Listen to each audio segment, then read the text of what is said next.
8-part series dedicated specifically to the Australian manufacturing industry.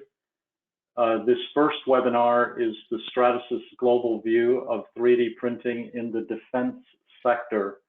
So lots of exciting content. Just a couple of housekeeping items before we start. We'd like to encourage everyone to put your comments or questions into the chat of GoToWebinar, and we will be reading these questions off at the end of the content and during the question and answer period. We are going to try, or we will stop dead on 2 p.m. So please feel free to put your questions in as we go throughout the session. Also, this webinar will be recorded and it will be made available via Stratasys for you to share throughout your organization. And so without further delay, we'll get started. Next slide, please. First, I'd like to introduce you to the hosts of your Stratasys webinar for the defense sector, and certainly the star of the show is Matt Jones, who is our senior applications engineer here at Stratasys. Matt Jones has been involved in additive manufacturing for his entire career, giving him a technical knowledge that's really second to none. I've heard Matt Jones speak myself, and his industry knowledge is quite deep. So I'm sure you're going to enjoy the content.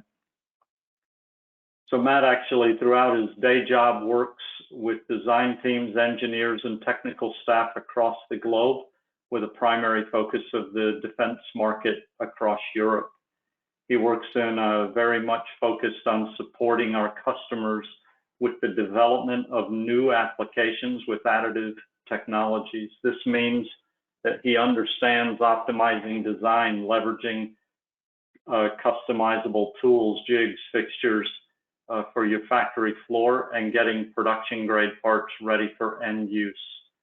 Matt is actually located between Manchester and Birmingham, and we will start, we'll actually talk to Matt here shortly.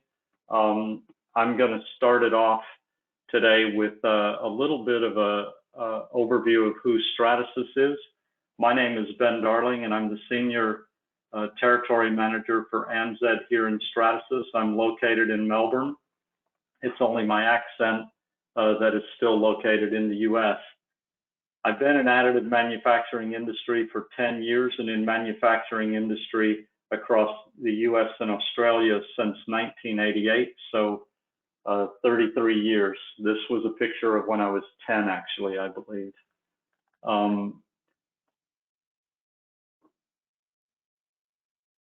Also, before we come off this slide, I just want to show recognition to our talented South Asia marketing team, who's responsible for pulling all of the resources together needed to host this event. So big thank you goes out to Alice, Lucy, and Lauren for your behind-the-scenes support. Thank you very much. Next slide, please.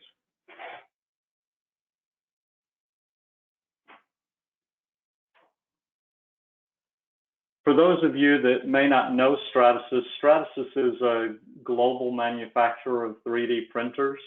We're located across the globe with 14 offices, as I said, one here in Melbourne. We have 4 manufacturing locations. We have 155 plus reseller partners, and we also have 2,100 employees around the world, which you now know 2 of, me and Matt. Next slide, please.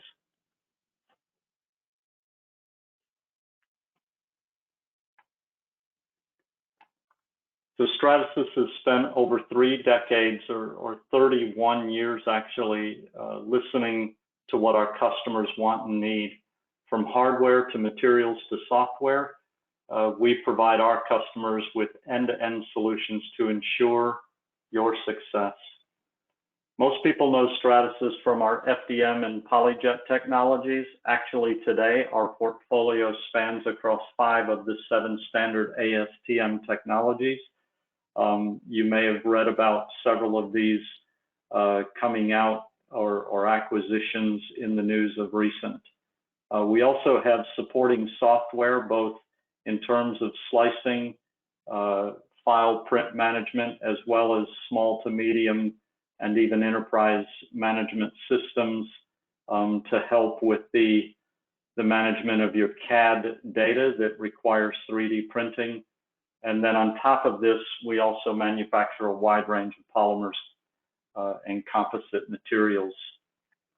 As you can see from this slide, we have over 140,000 installations. This, by the way, does not include our MakerBot sister company, but does position us as almost double the installations of our closest competitors in the industrial 3D print space. Next slide, please.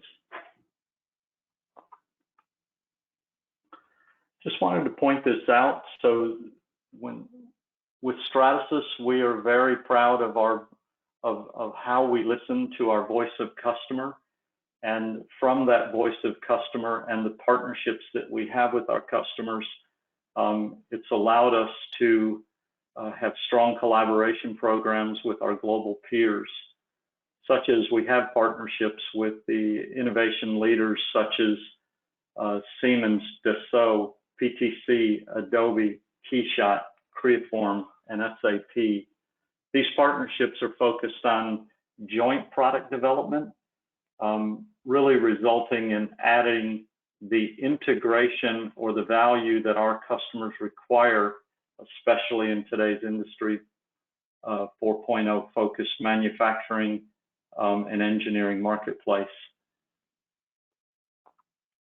These collaborations also mean improved accessibility to our machines and more seamless workflow to ensure our customer experience. And just focusing on one area of this workflow, we have GrabCAD software that accepts native CAD files from almost every major CAD developer, such as SolidWorks, NX, PTC, and the like. This can also extend into a full AM workflow or additive manufacturing workflow management system for small, medium, or even multi-located AM workshops. Last, I'll mention that Stratasys is often called in directly by our customers to leverage our global expertise to support you with a successful adoption of 3D printing, to identify 3D printing opportunities, be it on your factory floor or in your design department, and expertise across all 3D printing technologies, or even a make versus buy analysis through our direct manufacturing division.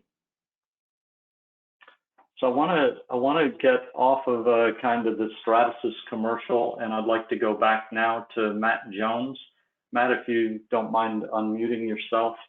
Again, Matt Jones is one of our senior application engineers whose primary focus is on defense market.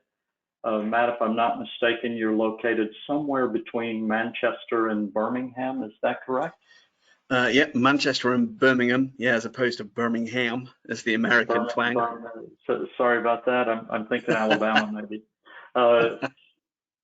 Actually, this also means that you're at about 2 a.m. our time, or maybe 2:10 our time, your time, sorry, in the morning. So listen, thank you very much for staying up late or getting up early, whichever it was, to join us and agreeing to deliver this content to our Australian defense industry. Yeah, a pleasure. Thank you for inviting me.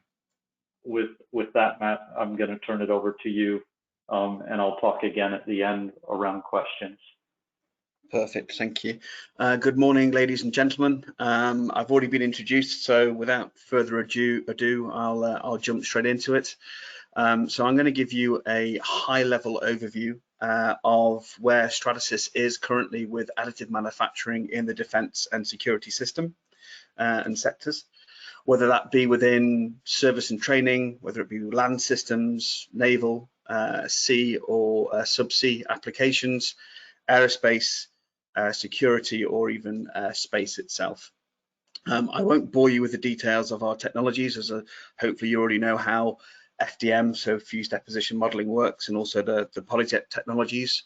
Those are the two core technologies that we're going to be focusing on during this presentation. As I say, it's a very high level overview. There's a lot of content to cover, but I really do encourage you to ask questions in the chat, ask questions at the end, and just reach out to us. Be really good to get this like a two-way, three-way, whatever it is, open conversation on the applications. So starting with the FDM solution overview, we have our entry-level machines, so the F123 series.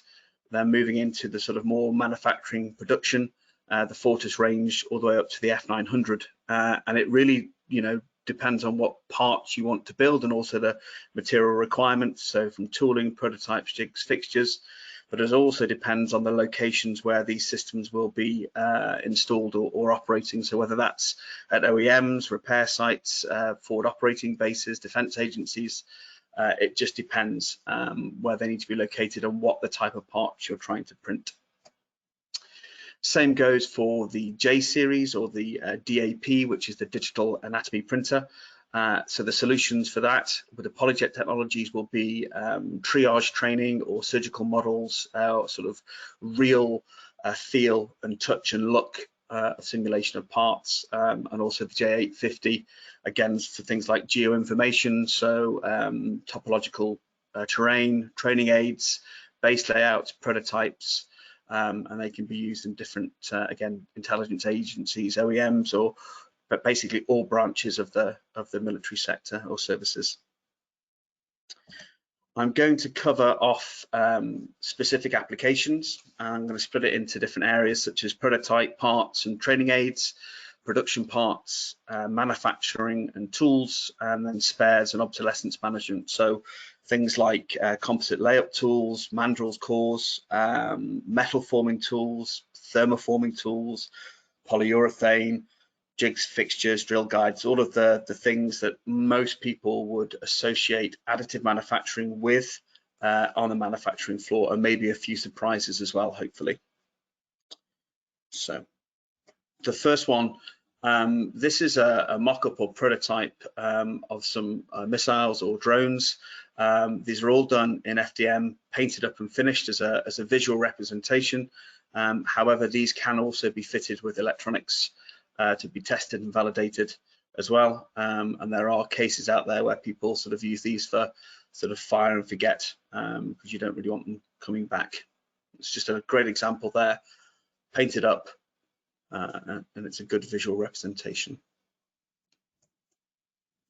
Next example is from Sukio, which is again using FDM to validate for fit and function before going into making the tooling to manufacture the sort of landing gear that's shown here. A lot of people tend to think that because of the constraints of the build envelopes of FDM or PolyJet that you can't do large parts. This is a case where you can do. It's a 4.5 meter high full mock-up. This part is, again, it's painted, it has metal inserts put in, bushes, pins, screws, bolts, and it's fully functioning. So it saves a lot of time and a lot of money doing this instead of going down the tooling route and mock-ups. You can do design changes, different iterations very, very quickly, and gives you a good return on investment back on a machine. This next example is just a display model from Northrop Grumman. It's a combination of PolyJet and FDM. So the outer shell of a warhead here, for example, is done in FDM, and then the inner core, so for explosive steps and all that sort of stuff, can be done in PolyJet. With PolyJet, you can actually overlay an image or graphics via a VRML format, and you can put sort of the color, model and finish onto a part. So if you wanted to overlay a wiring diagram or an image or logos, as you can see there for Northrop Grumman, it's very easy to do, and it's all printed in one go on the PolyJet system. So it's a good combination of both technologies for display prototypes. Next example, again, built in multiple pieces on a Fortis machine. This is wind tunnel testing. So it doesn't have to be in any high engineering grade thermoplastics. It can be done in ASA or polycarbonate or ABS. You can see here that the way this particular fast jet's been designed, that it's all self-supporting. So the wings, everything is all self-supporting, very easy to build in a modular way on the build platform, and then assemble afterwards and put into the wind tunnel testing. So that's courtesy of the US Air Force there, built under 2 weeks in multiple sections. This next section, although brief, is, to be fair, very, very important. So training aids. So for example, here, the Department of Defense in the USA, they have multiple facilities that design and build training aids, such as UAVs or replicas to train students and new members of staff in different environments, including avionics, weapon systems, fuel systems, medical readiness, HVAC, telecommunication systems. The list goes on and on and on. But with one particular site, they saved sort of just over $800,000 US within sort of 2.5 to 3 years. So the return on investment on these machines is very achievable within 2 to 3 years. The image on the left shows an antenna array and other components being built on the Fortis system, and the right-hand side shows just a replica missile. Again, you don't need to have the real thing or a mock-up or a dummy of it in metal. Pretty much easy to print it in plastic. It's easier to lift and move around. If you wanted to simulate the weight of that particular part, you could backfill it with ceramic or something along those lines. You can even find this as a case study from Shepherd's Air Force Base. So it's on our website that you can download, or even via My Stratasys if you sign up for that. Sticking with the simulation, there's multiple examples here, but this is for the virtual simulation aids. So this is for obviously for training the pilots or helicopters or aircraft. Loads of things you can do here. So pedals, joysticks, the control housings for the electronics. All the switches can be 3D printed. You can even do varying shore hardnesses with elastomeric materials, whether that be with Polyjet or even with FDM with a TPU-based material as well. So you can see some examples there from Boom Supersonic. If you don't want to fly a plane and you want to learn how to fire a grenade launcher, there's an example here. FDM linked into the virtual reality headsets. Again, this is being backfilled and weighted just to give you that feel for virtual simulations. For medical training aids, again, this is a very interesting application where you can take data from CT scans or MRI scans, and you get that data from the segmentation, and you choose the areas that you want to print, whether it be bone tissue, bones or different types of tissue. You can build that very, very easily and assemble it together and do real surgical simulation on that. So the bone densities you can change and vary. Sounds pretty gruesome, but if you wanted to feel what it was like to drill into a bone, you can do that, or what it feels like to saw through a bone. Also, if you had a foreign body inside a patient, again, very easy to take that scan and figure out where it is and where the closest arteries or sort of vital organs may be, and help remove that as well. One other thing to say about the medical side is all the prosthetics that you can do as well with 3D printing. It's very well known, loads of case studies out there that can be done. And with our nylon 12 CF material, which is a nylon 12 plastic filled with 35% chopped carbon fiber, it's very strong, very stiff material that has some great applications there. Next one, geoinformation. Very quickly into this, linking into Polyjet. This is where we take data from command and control centers that are being, fed data from UAVs. We take that data imagery, we lay it over a terrain, and basically we print it. What that does with a topological graph, we can create things like this. This is a map reference with a flight path of, it could be a drone, it could be a glider, it could be whatever. But because we can get the data from longitude, latitude, and meters above sea level, we're able to plot the X, Y, Z coordinates, which means we can then plot the curve and create the data from it. Also, very good for mission planning gives you something very realistic you can grab and stick in your backpack, or review training simulations and things like that as well. So moving on from prototyping, we're going to have a quick look into customizable high value or low volume end use parts, because additive manufacturing is perfect for quick tooling, bridge manufacturing applications, low volume, where that minimum order quantity costs too much. You have to place an order for 300-400, when in reality you may only want 10 or 20. And additive manufacturing really is a great solution for that small batch production. And an example of that would be UAV airframes. These next few examples, the first one from Boeing and joint with the University of Sheffield within the UK. This whole UAV was designed with additive manufacturing in mind, which is very important to say that you can't just take an existing tool or part and print it. Sometimes you do have to redesign it to get the most from a 3D printer. So in this case here, the main body is directly printed in nylon, and also, designed into it is all the light weighting that you would expect, hollowing out parts or putting honeycomb structures in there to make it self-supporting whilst remaining or regaining the strength and rigidity of the parts. The wings are made from carbon fiber, but the layup tool was actually printed in polycarbonate. So again, very easy to create composite layup tools from the FDM materials. And then the wing tips, the red items that you see at the top there, are actually printed in ASA as end use. So it's a great example of end use parts and also the tooling that go with it. Again, just to fulfill low volume production of these particular items.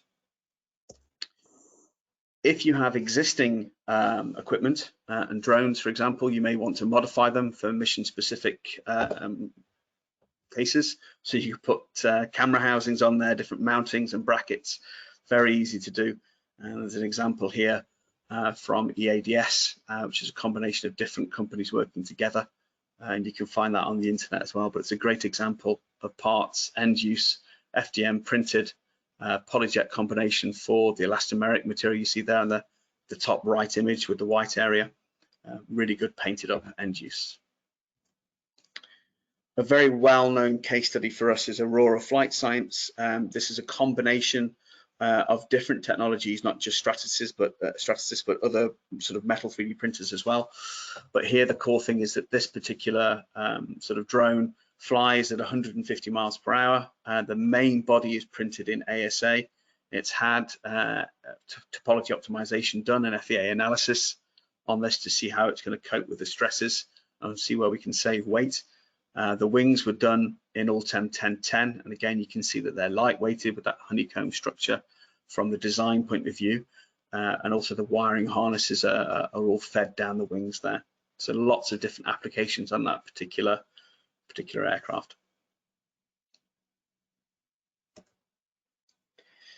This next section, and it tends to sort of get overlooked a little bit, is sort of first look reconnaissance robots or remotely operated vehicles.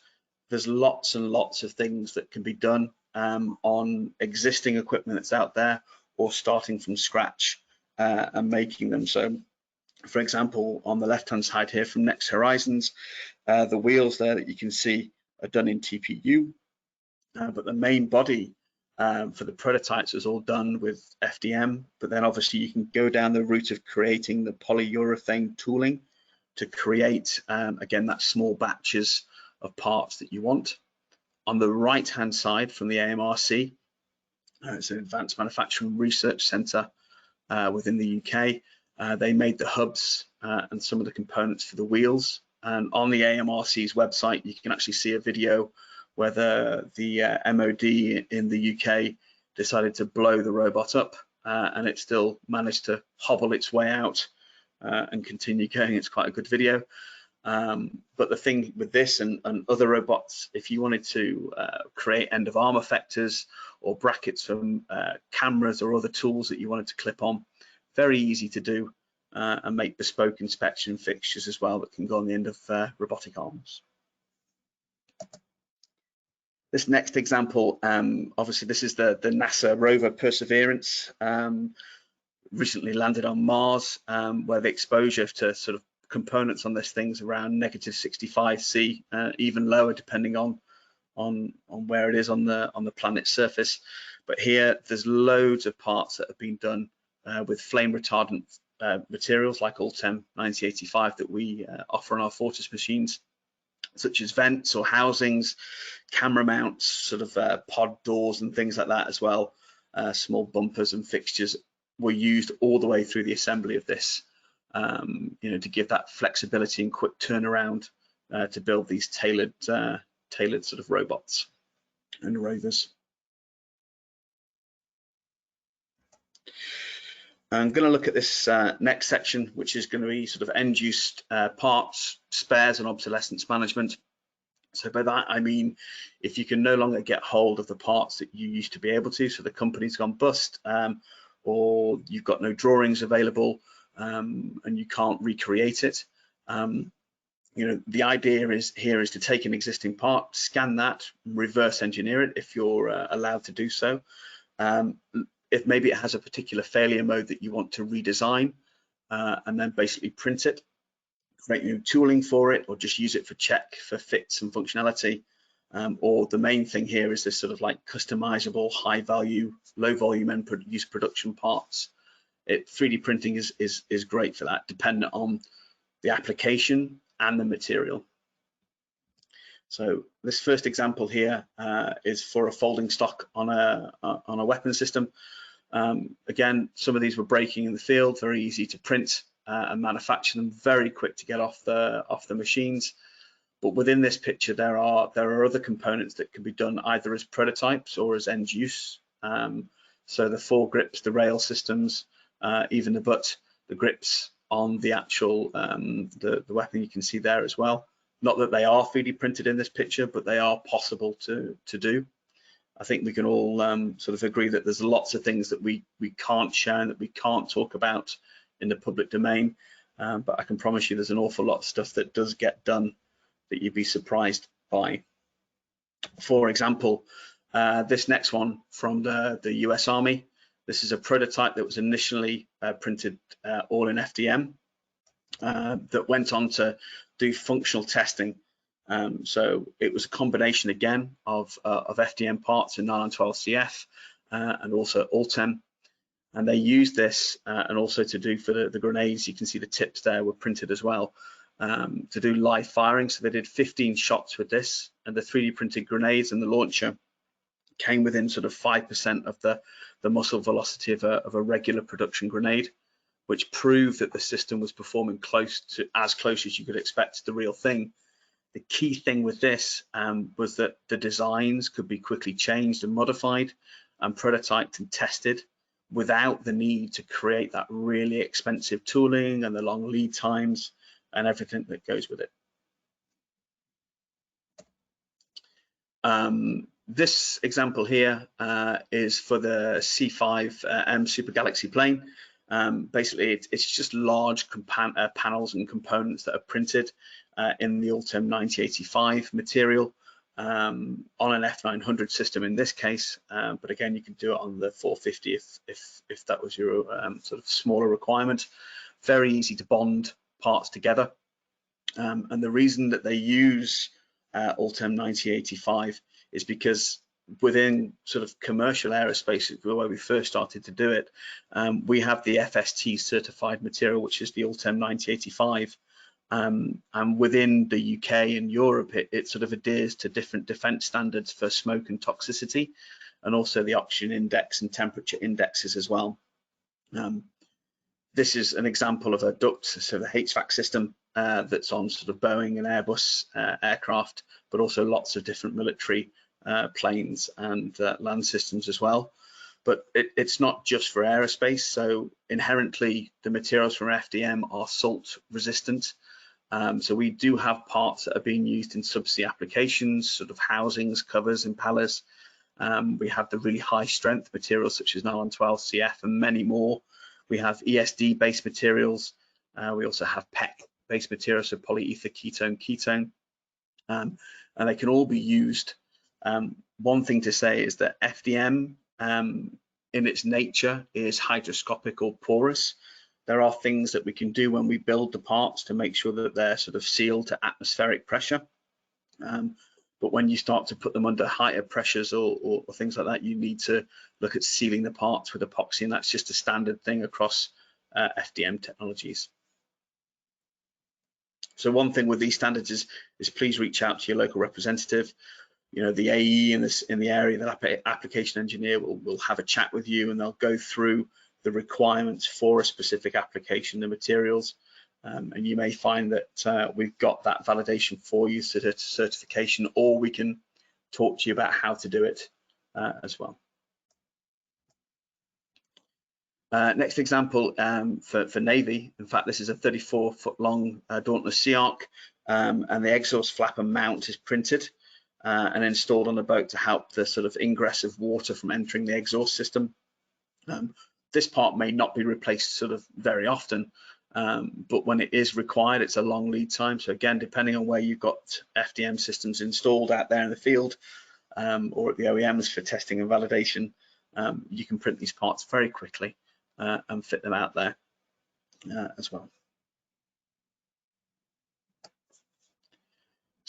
Next application is based around the Antero. Antero is our PEC-based material. We've got sort of two. We've got pure PEC in essence, and also the 840 CN03. It's a bit of a mouthful, but basically the CN stands for carbon nanotubes, and it's filled with 3%.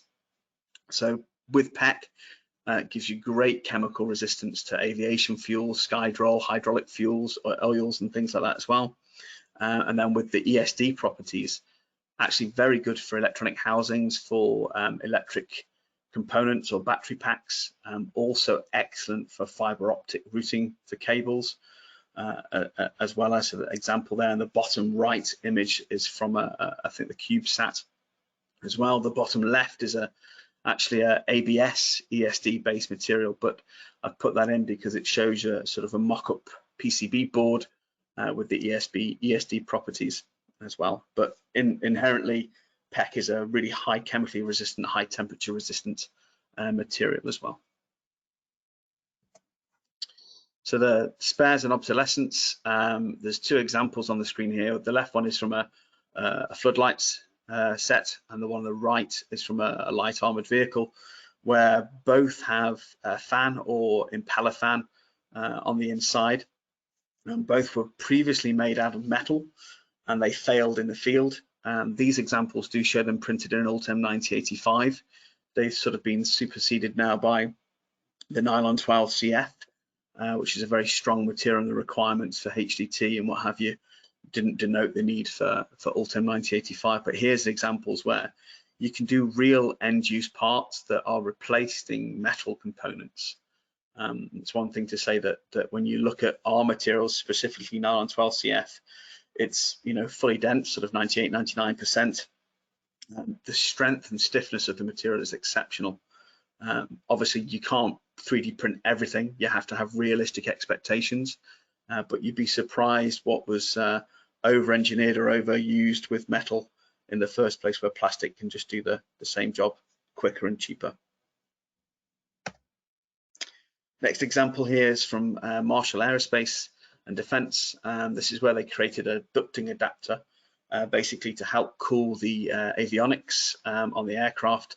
So depending on where this particular aircraft was located in the world, they could print these and help cool them down, lightweight them, make them more modular and easy to store on the aircraft as well. Big reduction there, 63% reduction in overall part weight, which is the key thing there. Largest part done on the F900 system. These next two examples, so the one on the left, this is a flip top valve on a T45 Goshawk breathing mask, easy to get broken and snapped, very expensive to replace and long lead time, so why not just print it? Ultem material for the FST also comes in black that can be used as well. And on the right hand side here, just examples of holdings for optics or mount viewers or different equipment on the helmet. Again, OEM costs can be quite expensive. AM costs are much cheaper and quicker, depending on the batches and the volume of parts that you want to create. more examples of this. So on the left, you've got a satellite communication subsystem, and the handles on there, because the people that lift up or open the doors are quite strong. They tend to get snapped quite easily. It's just examples of end-use parts. Printed in Ultem, could also be done in nylon 12 CF as well. And on the right-hand side, you've got an antennae cable cover as well, just to stop the bending at the connection there. Again, just done in ASA, doesn't have to be anything special, but it's a great example there of printing parts actually in the field and using them. And the same goes here for cable spur boxes. This is done in ABS and also with a TPU gasket or seal. Again, just reducing the cost. You don't have to ship or keep these spare parts on site. Logistically, the investment, all of that sort of disappears. You print what you want as and when you need it. That's a great example. Or just print the cover if that's broken and keep the main box if that's fine.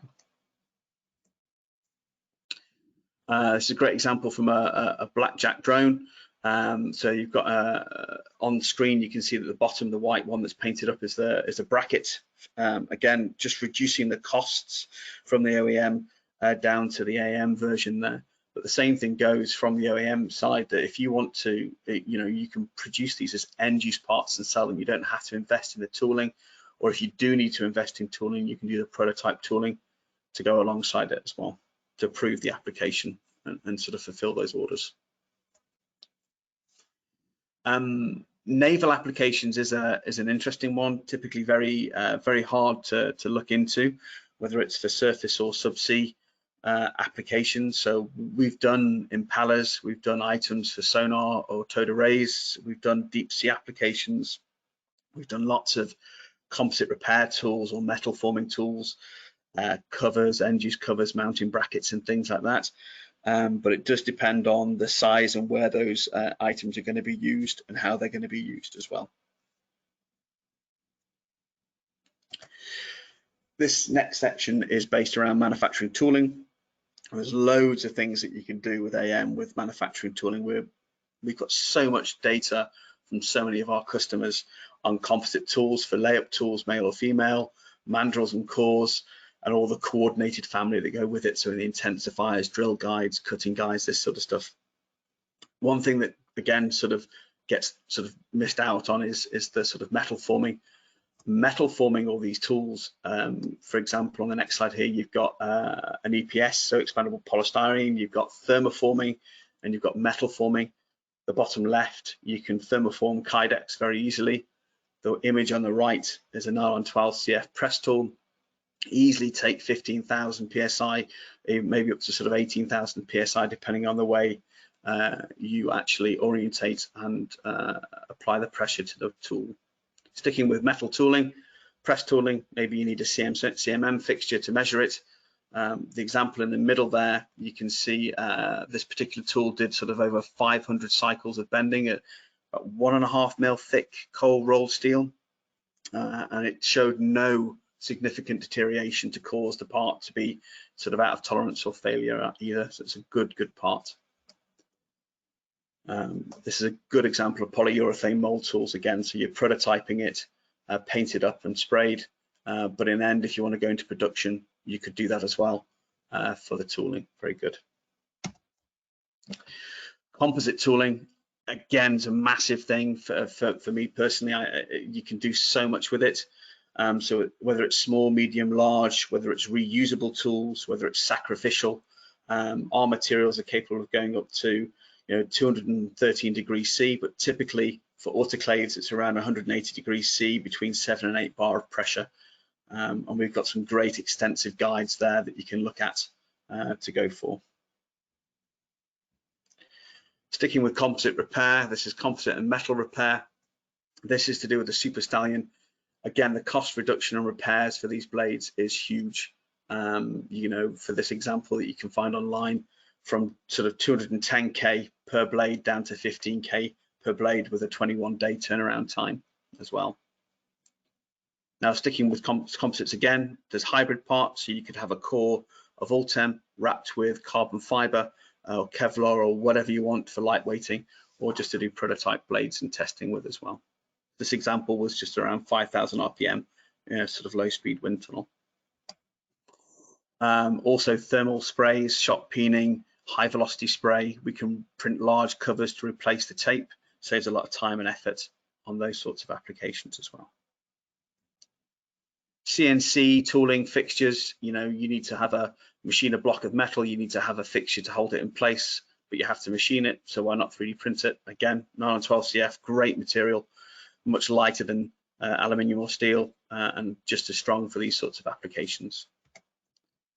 And then the last couple of slides now, try not to bore you too much. This is a drill guide for Airbus end use on a production line, printed in nylon 12CF with the metal bushes inserted within 0.2 millimeter tolerance, used for repeatable drilling applications on the production line. And my last slide, don't forget end of arm tools for robotics. If you've got a robotic arm, you have to spend a lot of money on it depending on the end of the tool. Why not lightweight it? And again, with nylon 12CF here, great example to scale it down, remove that weight, move the robot quicker, reduce the cycle time, and reduce the weight. So with that, I hope that's sort of giving you some food for thought. It's a very, very high level, quick overview, throw everything at you. But